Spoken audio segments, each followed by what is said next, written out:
Hola, feliz sábado. ¿Cómo están todos? ¿Todo bien? A ver, la vez pasada estuvimos hablando o iniciamos acerca del espiritismo y les expliqué que existen tres tipos de espiritismo en sí. Está el espiritismo pagano antiguo, en el que las personas adoraban deidades, en la que quemaban chiquitos en una hoguera para alabar a sus dioses y recibir protección, en la que se leían el futuro por pitonisas o tirando los huesos o las runas, en las que se hacían hechizos y tenemos el libro de la muerte de los egipcios. Ese tipo de espiritismo, que constaba más que nada en el poder que derivaba de sus dioses paganos, que eran demonios, y de los muertos que estaban más allá de la vida y de la muerte, eh, este tipo de espiritismo era el más normal. Ahí entra el horóscopo de los periódicos, ahí entra, si ustedes van a un periódico normal, siempre en la parte de anuncios y clasificados, hay una parte, más que nada en los países latinos, en la que vienen hechiceros, brujos, chamanes. Todos estos tipos practican precisamente ese tipo de espiritismo, el antiguo, en el que se intentaba convocar a los espíritus, llamarlos. Y tuvimos un reavivamiento de esto en el siglo XIX, durante el tiempo de las hermanas Fox, que empezaron a oír golpes de fantasmas, de espíritus, que hablaban con ellas por medio de sus golpes. Con un golpe decían sí, con dos golpes decían no. Eh, y incluso hay bromas acerca de eso en referencias de películas y series. El Chavo del Ocho hacía bromas acerca de eso. Y, y es porque en el siglo XIX hubo un reavivamiento de esto. De hecho, Houdini anduvo para arriba y para abajo desenmascarando tanto medium como encontró, pero lo hacía porque quería encontrar uno que fuera de verdad para poder hablar con su madre. Entonces, era como un reavivamiento de este paganismo. También tenemos el espiritismo, digamos que moderno, cristiano, que ahí entra no solamente las manifestaciones cristianas o religiosas actuales, modernas, que ya no son de llamar espíritus, sino que se esconden detrás de una tela de cristiandad, en la que parece que es el Espíritu Santo el que hace muchas cosas, pero cuando lo tengamos que ver, cuando lo estudiamos, más que nada mi papá, cuando lo estudie, porque él fue un antiguo pastor evangélico, él tuvo grandes manifestaciones acerca de esto que les pararían los pelitos de la nuca a cualquiera y son manifestaciones bien fuertes. Yo les estoy hablando de lenguas de fuego que aparecían en la casa de él junto con todos los hermanos cuando se convirtieron, o gente desmayada y revolcándose en el suelo, o personas que se desmayaban simplemente con que movieran la mano, personas que veían el futuro y le decían lo que le iba a pasar, discernición para saber lo que la persona estaba pensando, queriendo, deseando, anhelando. En fin, ni se imaginan. Pero también estaba el tercero, que fue el que empezamos a hablar la vez pasada, que era la teosofía. Y en la teosofía vimos que es este tipo de personas que ven como conexiones en las religiones, que ven que una religión se parece a otra y que todas al fin y al cabo hablan de lo mismo, y creen que hay seres sobrenaturales o más allá de nosotros que nos guían o nos enseñan acerca de esa verdad para intentar ser más, y que solo los elegidos que de verdad quieren aprender acerca de eso pueden llegar a ese conocimiento divino. Y es que todo esto se basa en este versículo, Génesis 3:4. La Biblia dice que de la abundancia de la boca habla el corazón, y eso sirve para todos, incluido Satanás. Y estas fueron las frases que la serpiente, o sea, Satanás, le dijo a Eva cuando la sedujo en el Edén. Fue lo primero que Satanás habló con un ser humano. Y lo interesante es que si ustedes me dijeran cuál es el versículo más importante de todo el Antiguo Testamento, pues está difícil, pero yo diría que casi que este sería, porque este revela el propósito y el método, las intenciones y los pensamientos del mismísimo Lucifer. Y lo leo, dice: entonces la serpiente dijo a la mujer: no moriréis. Lo primero que le dice a la mujer es que ella no va a morir, que ella de hecho no puede morir. Eso es lo que le está diciendo, que ella no tiene la capacidad de morir realmente, sino que sabe Dios, o sea, que Dios tiene un conocimiento oculto que solo Él sabe y que no quiere compartir con otros, que el día que comáis de él serán abiertos vuestros ojos. O sea, van a recibir un conocimiento especial, van a tener un conocimiento más allá, que es ese conocimiento que Dios no quiere compartir. Y seréis como Dios. O sea, el conocimiento te convierte en Dios. El conocimiento. Eso es lo que hablábamos acerca de la teosofía la vez pasada. ¿Recuerdan? Cuando les mostré las imágenes de todos los Cristos, entre comillas, todos esos Mesías, Horus, Jesús, Buda, según ellos, que se supone que lo que hicieron fue que alcanzaron ese nivel de conocimiento y por eso se convirtieron en Cristo, se convirtieron en elegidos, pero no son Jesús, o sea, no es Cristo como Salvador a lo que ellos se refieren, sino a alguien que está más elevado que los demás, alguien que es superior en conocimientos que los demás. Y eso es lo que está diciendo aquí el demonio. Serán abiertos vuestros ojos y seréis como Dios. Pero lo interesante es cuál es el conocimiento que obtienen, sabiendo el bien y el mal. Y es que para Satanás, las personas que creen que Satanás es un rey del mal, un perverso que solamente enseña el pecado, están equivocados. Ese no es el argumento de Satanás. Satanás no enseña que hay que ser malo. Satanás lo que enseña es que hay que ser bueno y malo, que se necesita un poco de maldad y de bien. De hecho, él lo que enseña es que Dios es Dios porque encontró la medida exacta entre el bien y el mal. De hecho, Satanás puso en tela de duda que Dios haya creado todo. Lo que él decía es que tal vez Dios fue el primer ser creado, el primero en aparecer, y engañó a todos los demás haciéndoles creer que él los había creado. Y peor aún, que este primer ser, que sería Dios, encontró esa unión entre el bien y el mal exacta, entre la mentira y la verdad, entre la falsedad, entre el capricho, entre la pasión, entre el enojo y el bien. Exacto, la medida exacta, y por eso es que está por encima de todos los demás. Entonces, que si él lograba alcanzar esa misma medida, también iba a ser como Dios es. Y es que eso es lo que le está vendiendo. Satanás le vende la idea a Eva de algo que ella quería oír, pero al mismo tiempo es lo que él quería oír, es lo que él está pensando, lo que él quiere. Saber el bien y el mal. Y casi todas las referencias, por ejemplo, los satanistas, es un buen ejemplo, los satanistas no enseñan que hay que ser malo, los satanistas no enseñan que hay que ser un perverso, los satanistas enseñan que usted, mientras no daña a nadie, puede hacer lo que se le venga en gana. Pero, o sea, siempre que usted hace algo malo, no importa si parece que le hace daño a alguien o no, siempre le va a estar haciendo daño a alguien. Esa es la parte en la que ellos, digamos que no entienden. Voy a decir que no entienden y no que engañan. No entienden. Y es que no puede existir un equilibrio entre el bien y el mal. Muy sencillo. ¿Por qué? Porque el mal no es superior al bien o igual al bien. El bien, para que exista el orden, para que exista la moral, para que exista lo bueno, no necesita que haya algo malo. En cambio, el mal necesita el bien para existir. ¿Qué haríamos si todo fuera caos y destrucción? Pues no existiría nada. En cambio, si todo fuera orden y perfección, pues existiría todo y sería perfecto y ordenado. ¿Me entienden? Ese símbolo de yin y yang, del bien y el mal que venden las ideologías antiguas, todas las ideologías vendían eso, todas las religiones antiguas vendían eso, está equivocado. Usted no ocupa una pizca de mal. En el bien no hay mal y en el mal no hay bien. Eso de que toda cosa buena siempre tiene algo de malo y toda cosa mala tiene algo de bueno es una vil mentira de Satanás. No es necesario. Pero en eso es en lo que se basa la ideología de Satanás. Eso es lo que él vende. Y eso es lo que vende el esoterismo. Eso es lo que vende el espiritismo. Y ahora vamos a hablar acerca de este tema.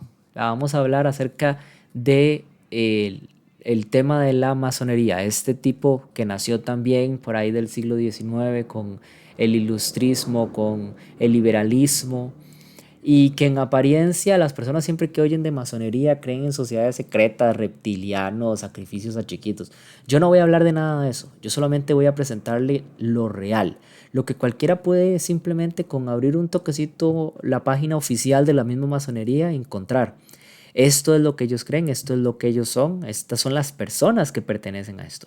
Y es que si ustedes se van a la masonería, ahí están los líderes del mundo como tal, las personas más importantes que han existido en el planeta Tierra. Estas personas que están aquí enfrente, todos son presidentes de los Estados Unidos de Norteamérica, padres fundadores, los que firmaron la Declaración de Independencia de los Estados Unidos de Norteamérica. De los que firmaron la Declaración de Independencia, para que ustedes me entiendan, más del 70% de ellos eran masones. Estas personas dominan el mundo.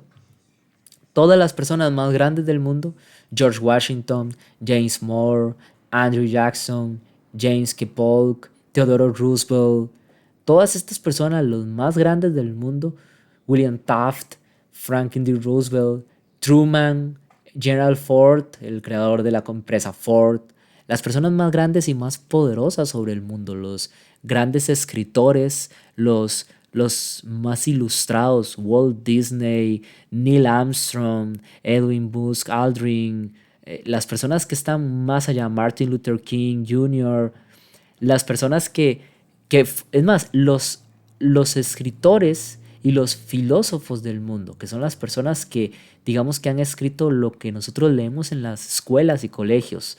Oscar Wilde con sus textos que son referencia en la literatura, igual que Mark Twain, Victor Hugo, Goethe, Charles Dickens, filósofos como Friedrich Nietzsche, Alexander Pushkin, Walter Scott, y tal vez a ustedes no les suena mucho, depende de qué es lo que hayan estudiado o cuánto no hayan estudiado, pero incluso los que hicieron o fundaron las bases de la Revolución Francesa, Montesquieu, Voltaire, estas personas, Rousseau, son todos y cada uno de ellos fueron masones, son los líderes del mundo. Hablando en perspectiva, yo vivo en un país que se llama Costa Rica. Tal vez los que me oyen, todos los suscriptores también son de acá, no estoy muy seguro, pero en Costa Rica, que es un país latinoamericano, es donde nació la masonería en todo Centroamérica. Fue el señor Francisco Calvo, un obispo católico, el que trajo la masonería a Costa Rica y de ahí se difundió por todo el mundo. Y estoy hablando de que entonces en mi país, de la sala constitucional y de la sala legislativa, de los diputados, los líderes y los presidentes, desde el tiempo del inicio de mi república hasta 1900 y pico, hasta 1940, 1950, más del 80% de toda la asamblea del Senado, por así decirlo para que me entiendan, de nuestra asamblea legislativa y de los presidentes y vicepresidentes y de todo el poder ejecutivo, todos eran masones, todos pertenecían a la masonería. Inclusive me atrevería a decir que hoy día todavía pertenecen a la masonería, solamente que en secreto. Y como es en secreto, yo no voy a batear, no les voy a mentir. Yo no voy a decir, mira, es que Donald Trump, es que Biden, es que Putin, porque se mueve así, porque saluda de esta forma. No, no, no, no. Yo estoy hablando, estas personas sabemos que son masones porque aparecen incluso en los cuadros y en las logias masones, en esas pequeñas instituciones donde los masones se reúnen en cuadros, donde están engalanados con fotografías, donde aparecen con todas sus vestimentas de masonería y demás. O sea, es porque sabemos que ellos eran masones literales. Y aquí solo pongo algunos nombres importantes, pero podría poner cientos de nombres. Porque las personas más importantes eran las que eran llamadas a esta logia. Y como eran personas importantes las que habían ahí, todos querían pertenecer a eso, porque les iba a dar nombre de prestigio, les iba a dar posición, les iba a dar, digamos que, formas de encajar mejor socialmente o de conseguir metas, de conocer personas, las personas indicadas que podrían impulsar su carrera. Entonces se conocían unos a otros, pero lo interesante de esto es qué cree la masonería. La masonería no es una religión, no es algo cristiano, porque si fuese algo cristiano, un islámico, un judío, un ateo no podría, por su ideología, pertenecer a la masonería. La masonería no es cristiana, tiene apariencia cristiana, usa nociones cristianas, pero en realidad su ideología se parece más a la teosofía, la que venimos hablando desde hace rato, que es la que hizo la señora Elena Blavatsky. Y es porque ellos consideran que todos los caminos, que todas las religiones son un camino para la verdad, que lo importante es que usted se mejore a sí mismo, que sea cada vez mejor. pero al mismo tiempo tienen creencias ocultistas o creencias, digamos que del espiritismo hasta cierto nivel. Y yo no me lo estoy inventando, eso es fácil de comprobar, eso está incluso en sus simbologías, en las formas simbólicas que ellos utilizan, su hermetismo, las referencias a Hermes, las referencias a los templarios, las referencias a la antigua Babilonia, las referencias a todos este tipo de religiones o todos este tipo de símbolos. De hecho, el mismo símbolo de la regla y el compás que identifica plenamente a los masones es un símbolo sexual. Y no es que me lo estoy inventando, es que hay deidades que eran sexuales donde usted podía ver claramente la regla y el compás. No es porque la masonería originalmente se supone que fue nacida en el siglo de la Ilustración, en el siglo del liberalismo, en la Revolución Francesa y demás, y vino de la mano de los que eran albañiles. Era un gremio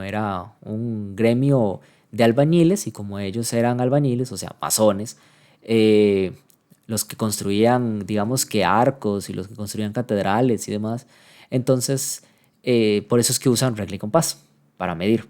Pero en realidad no es así. Su simbología tiene más una relación intrínseca con religiones antiguas paganas. Y eso cualquier persona que haya estudiado mitología o cualquier antropólogo se lo va a poder decir. No, no es simplemente que yo me lo estoy inventando, es que es un hecho, es verdad. Simplemente hay que verlo, está visible. Y hablando de cosas visibles, yo quiero que ustedes analicen por un instante esto que les voy a decir. Les dije que estos hombres son los líderes del mundo, son personas que gobiernan o lideran el mundo, son los más importantes sobre el planeta Tierra, desde líderes intelectuales hasta líderes políticos. Y como habíamos estudiado antes, la Biblia me enseña que hay 4 reinos que iban a gobernar desde el tiempo de Daniel en adelante, y es de lo que venimos hablando, del panfleto de 1844. Daniel, el capítulo 7, nos enseña de estas 4 bestias: el león con alas, el oso, el leopardo con 4 alas y 4 cabezas, y por último, el dragón. Y ya los identificamos: Babilonia, Medo-Persia, Grecia y Roma, con Roma al final siendo el dragón. Incluso su evolución y su cambio, como se transformó en el medievo en la Roma papal católica y como en la actualidad sigue existiendo como tal Roma. Pero la Biblia nos dice que estos reinos gobiernan el mundo conocido. Babilonia gobernó el mundo conocido de aquel entonces. No estoy hablando de Américas, el mundo conocido, lo que más existía, lo que se tenía alcance, o sea, todo lo que él lograra ver le pertenecía. También Medo Persia y Grecia. Y Roma, ni qué decir, Roma, incluso Roma sí llegó a conquistar América hasta cierto punto. O sea, estamos hablando de que Roma, el imperio medieval de aquel entonces, era suficientemente fuerte como para haber gobernado todo el mundo conocido. De una u otra manera lo gobernaba, o por lo menos tenía poder sobre todo el mundo conocido. Pero la Biblia nos dice que el imperio romano iba a gobernar hasta el final de los tiempos. Todo ese tiempo, incluida nuestra época actual, hasta la venida de Jesús, iba a ser del gobierno romano. Entonces mi pregunta es, estas personas que son los líderes del mundo, significa que tienen que estar subyugados, o sea, tienen que estar bajo la tutela del imperio de Roma, que vimos que había evolucionado en el imperio católico. Significa que ellos están bajo las órdenes o el mandato de Roma. Pero ¿cómo es que están bajo las órdenes de Roma? Porque sabemos que Roma evolucionó en la Iglesia Católica y actualmente la Iglesia Católica sí tiene mucho poder, mucha influencia, pero realmente gobierna el mundo, realmente gobierna a todos los reinos. Bueno, es que estas personas, por lo que creen, de hecho, sí están siendo liderados de alguna forma por Roma. Y les explico por qué. Vean, aquí pongo la teosofía como barra divisiva entre dos grandes argumentos en el mundo. De un lado pongo a Darwin, que eso digamos que lo utilizo para expresar todas esas ideologías ateas, desde el positivismo, el liberalismo, todas las que no tuvieran una relación con la Biblia o con la religión de algún tipo. Del otro lado está el ecumenismo. Ahí están todos los líderes religiosos, está el Papa Francisco, está el budismo, está el judaísmo, está el maometismo, en fin, Todas las religiones más importantes del mundo están ahí y eso se llama ecumenismo. El ecumenismo es la reunión, o sea, de la comunión de todas las religiones que existen en una sola religión, en un único camino. Tal vez no solo una religión, pero ven todas las religiones como un camino para llegar a Cristo o a la verdad. Es lo que enseñaba la teosofía. Eso es teosofía. Es lo mismo. No cambia en nada. Es lo mismo.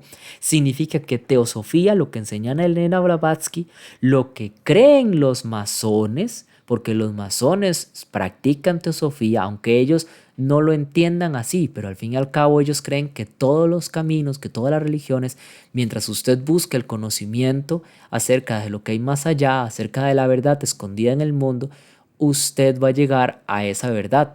Significa que todos los caminos, todas las religiones, todos los conocimientos, incluido el ateísmo, es un camino a la verdad. Y lo interesante aquí es que el ecumenismo, que sería precisamente lo que la teosofía enseña, que al mismo tiempo es lo que la masonería enseña y lo que creen, es lo mismo uno y el otro. Pero el ecumenismo, ¿por quién es guiado?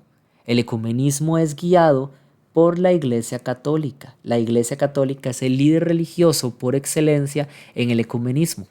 O sea, si hay una discusión, si hay algo que poner en la mesa, si hay lo que sea, digamos que el presidente de esa reunión sería el Papa. Así de simple, eso es el ecumenismo. Y si el ecumenismo es la teosofía y la teosofía es lo que creen la masonería, entonces, ¿quién lidera toda la masonería y quién lidera a todos estos líderes? Tal vez no lo saben o no lo entienden así, pero ideológicamente, ¿quién los lidera? Pues el catolicismo.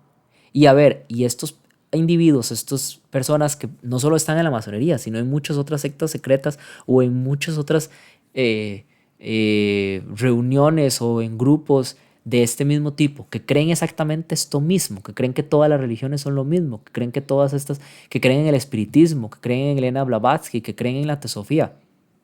Todo este conjunto de personas, ¿quiénes son? Los que lideran el mundo.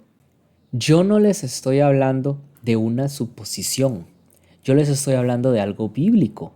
La Biblia me enseña que el dragón, que Roma, gobierna hasta el final de los tiempos. Y al mismo tiempo me dice que los reyes y los poderosos se relacionan, fornican, o sea, están en relación directa de adulterio contra Dios en relación con esta iglesia, con la iglesia católica. Y más adelante lo vamos a ver con más detalle cuando hablemos de la ramera. Pero de momento, la Biblia a mí me enseña que el imperio romano gobierna hasta el final de los tiempos, hasta la misma venida de Jesús. Significa que hoy día tiene que estar gobernando. Si hoy día tiene que estar gobernando, significa que todas estas personas que están al poder de una u otra forma, digamos que le obedecen. Y a ver, pensémoslo. ¿Cómo fue que el Imperio Romano gobernó en la antigüedad, en el medievo? En la antigüedad, el Imperio Romano gobernó por medio de la religión, por medio digamos que la obligación religiosa de los líderes de aquel entonces. Los reyes tenían ejércitos, los reyes tenían poder, los reyes tenían armas, los reyes tenían el poder civil, los reyes deberían de ser los que gobernaban su país, pero por un temor religioso, los reyes se encontraban bajo las órdenes de el monarca católico, del papa. Más allá de eso, no solo era un deber religioso, sino que como todos los reyes tenían ese deber religioso, el problema o el miedo era que si un solo rey se enfrentaba a ese poder religioso, al papado, todos los demás reyes lo iban a enfrentar a él, porque iban del lado de ese poder religioso de la Iglesia Católica. Bueno, pues hoy día estamos exactamente en la misma circunstancia. Todas estas personas practican una ideología de la teosofía. Todas estas personas creen que todas las religiones llevan a un único camino. Todas estas personas creen que la búsqueda del conocimiento, entre más se conozca, más iluminado se está. Y eso significa que son ecuménicos. Y el ecumenismo es liderado por los líderes religiosos. Pero su líder religioso, presidente, o sea, el que maneja a todos los demás, es el papado, es la Iglesia Católica. Entonces, de esa manera, la Iglesia Católica gobierna hasta la actualidad. Y eso es lo que se cree y eso es lo que se tiene cuando se ven todas estas cosas, cuando se ven toda esa comunión de religiones, una con otras y demás. Y el problema no solo es ese, el problema es que este tipo de ideologías, el problema que hay es que tienen manifestaciones demoníacas a su favor que los confirman en sus ideas. Si ustedes, por ejemplo, analizan esto de los Cristos cósmicos que yo les hablaba, de esta madre que tiene un Mesías, hijo de la que hablaba Elena Blavatsky, de una Isis revelada y de su hijo, de estos seres más allá que conocieron la realidad, de estos Budas. Si ustedes se van a eso, y pues parece tontera, parecen como un invento, parecen dioses falsos que imitan a Jesús, pero el problema es cuando hay manifestaciones reales en la actualidad. Por ponerles un ejemplo, y ya con esto voy a terminar, les voy a poner un video acerca de alguien que se llamaba el Buda Maitreya. El Buda Maitreya, de hecho, no se los voy a decir yo, véanlo en el video. Buenas tardes, mis estimados amigos. Prepárense para verme pronto, para seguir mis pensamientos. Mi venida está cerca.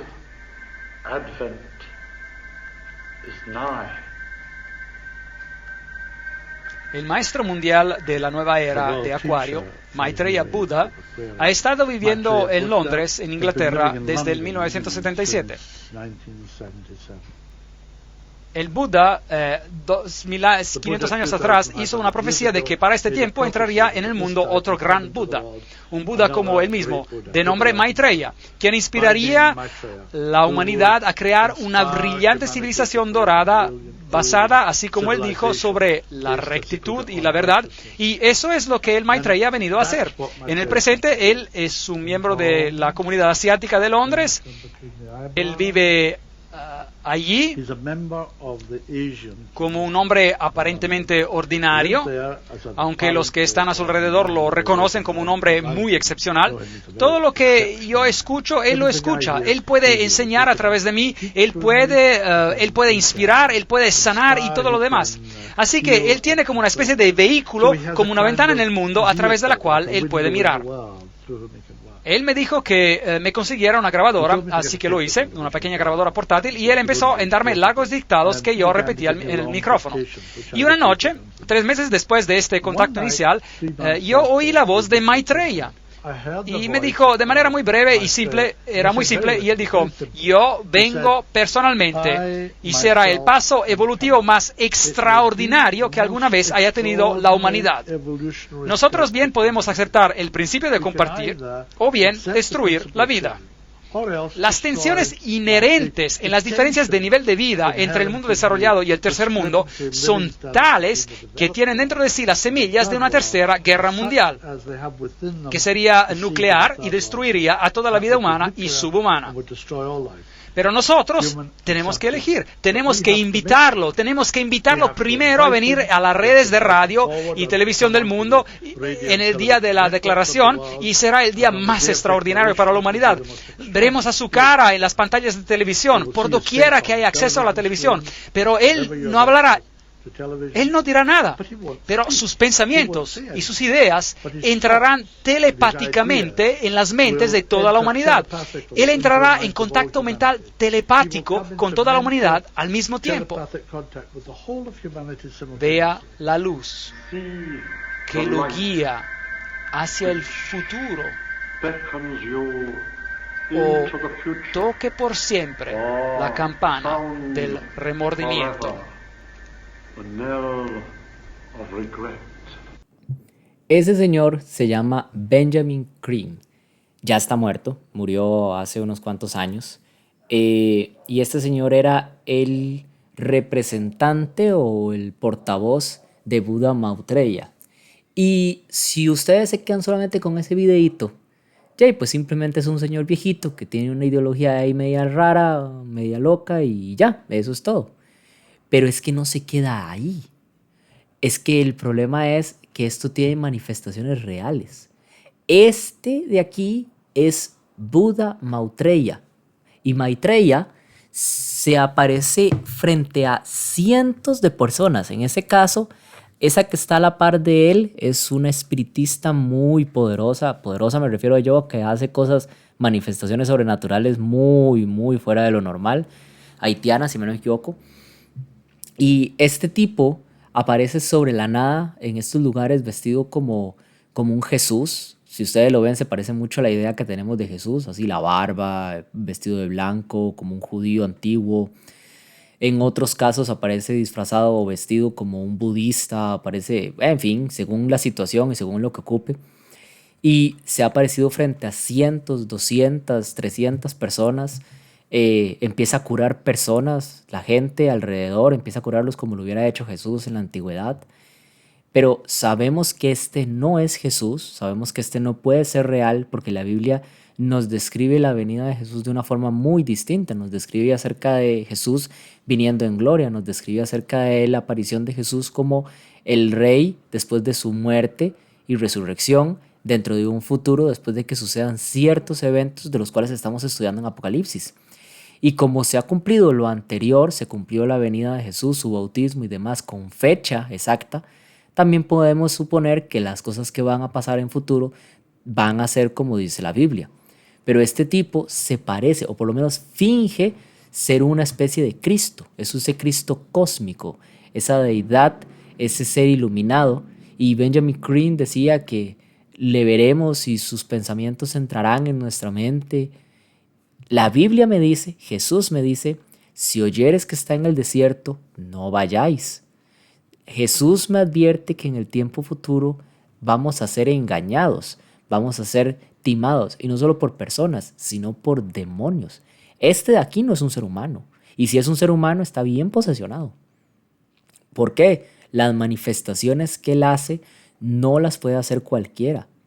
No es simplemente una manifestación de, uy, me aparecí, me desaparecí o desmayé a alguien. No, estamos hablando de que este tipo se aparece frente a un estadio con 35,000 personas en Canadá y todos ellos se postran y empiezan a adorarlo como si fuera un dios y empieza a curar personas y empieza a sanar heridas y demás. Es una manifestación demoníaca muy fuerte, un engaño muy poderoso.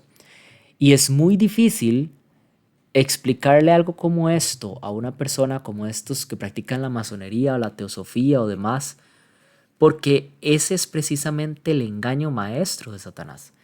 Satanás pone, digamos que en perspectiva, la mente de las personas. Los guía por un lado a darwinismo, al ateísmo, a creer en la evolución, a creer que no somos nada, que somos solamente polvo, que ni siquiera existimos, que somos solo una realidad virtual. Y este pensamiento lleva a las personas a una decepción absoluta, a un deseo, un anhelo de lo sobrenatural o de la existencia más allá de la vida, de la muerte. Y eso los obliga a caer en el ecumenismo y en todas estas religiones.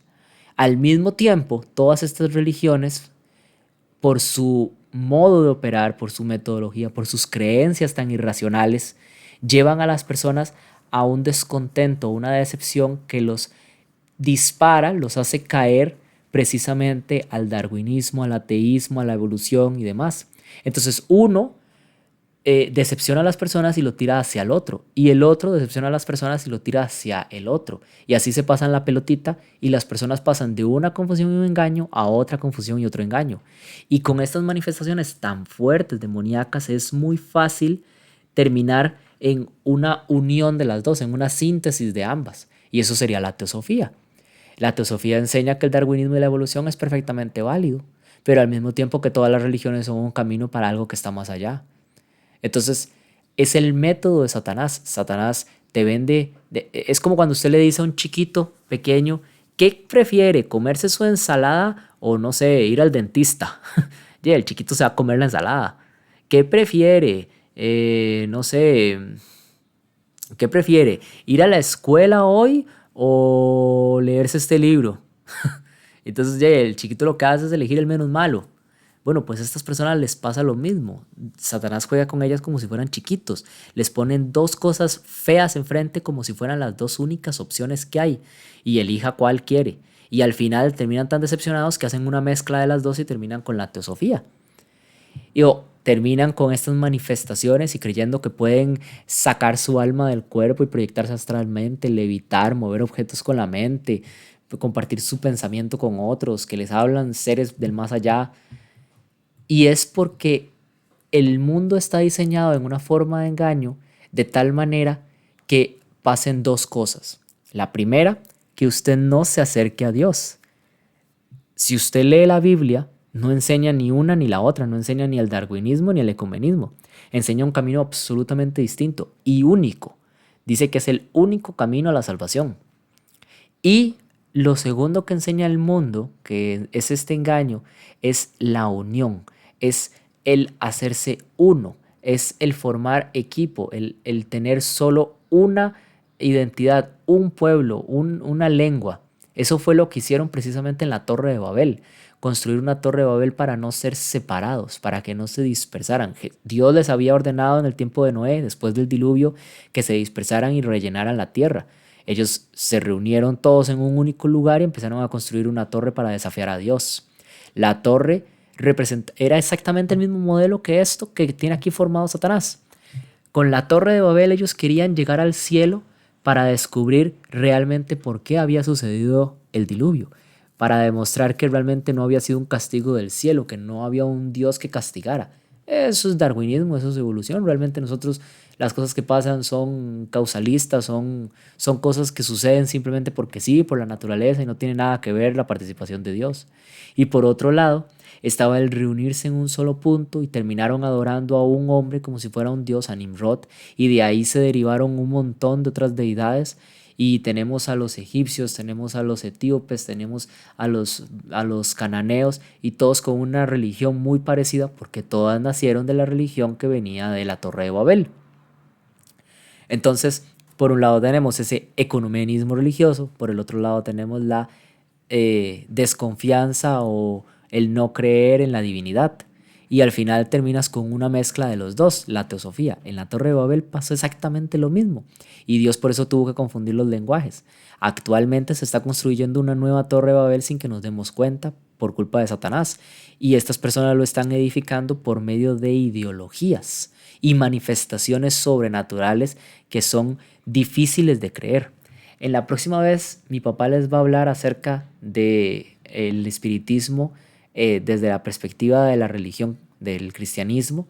Va a estar muy buena. Después yo les voy a hablar del espiritismo, pero desde una manifestación cristiana, sí, pero católica, y es bárbara. Ustedes no se tienen ni idea. Va a estar muy fuerte. De verdad, da miedo. Si se les paró un poquito el pelito de la nuca con ver al Maitreya y saber que este tipo de verdad se aparece de la nada, que en los lugares donde aparece el agua alrededor empieza a ser imantada y como que empieza a ser jalada al punto donde él va a aparecer y empieza a curar gente y a hacer cosas milagrosas. Y si les da miedo pensar que eso puede ser perfectamente un demonio apareciendo frente a las personas para que lo adoren, o una persona endemoniada, una de dos, alguna de esas dos es, entonces lo que les voy a mostrar después les va a erizar aún más el cabello del cuerpo. Entonces Diosito me los bendiga, váyanse con el pensamiento en la cabeza, no que se trata de tener miedo y asustarse por esto, sino sentirse alegres porque es como descubrir lo que hay detrás del telón. Ya no podemos ser engañados porque ya el engaño ha sido revelado. Ya le quitamos la máscara al criminal y logramos ver su rostro. En realidad, cómo opera Satanás, qué es lo que planea y cómo lo está efectuando. Y estas personas cómo le están ayudando a efectuarlo. Entonces tengan un muy bonito sábado y Diosito me los bendiga y que descansen.